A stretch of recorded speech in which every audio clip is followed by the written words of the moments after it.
Israel তুমি হয় থেমে যাও, না হলে তোমাকে ফেরাউন, নমরুদ, আদ এবং সামুদ জাতির মতো তোমাকে থেমে যেতে হবে। ইসরায়েলের আজকের এই হুঙ্কার, নেতানিয়াহু যেটা বলেছে অহমিকা এবং দম্ভ করে, এটা শেষ নয়, এটা শুরু মাত্র। আর আমরাও ঘোষণা করছি, এটা তোমার আক্রমণের শুরু নয়, এটা তোমার ধ্বংসযাত্রার শুরু করেছে তুমি। নেতানিয়াহু ইসরায়েলকে গোটা পৃথিবীতে নিষিদ্ধ করতে হবে, ইসরায়েলের রাষ্ট্রকে নিষিদ্ধ করতে হবে, ইসরায়েলের বসতি স্থাপনকে নিষিদ্ধ ঘোষণা করতে হবে।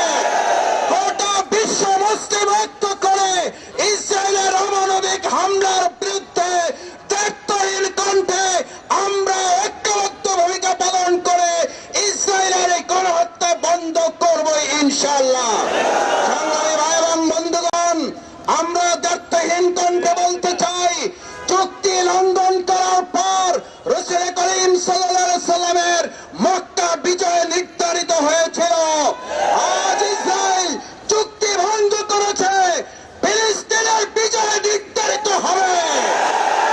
আমরা সেই বিজয়ের জন্য ফিলিস্তিনি ভাই বোনদের পাশে দাঁড়িয়ে মক্কা বিজয়ের মতো চুক্তি ধ্বংসকারী তৎকালীন কাফির মুশরিকদের ধ্বংস যেমন জাতি দেখেছে, ইসরায়েলের ধ্বংস এই জাতি দেখবে। মক্কা বিজয়ের মতো ফিলিস্তিন, বাইতুল মুকদ্দাস, গাজা আমাদের ভাই, আমাদের বোন। আমরা বেঁচে থাকলে তারাও বেঁচে থাকবে, আমরা ভালো থাকলে তারাও ভালো থাকবে।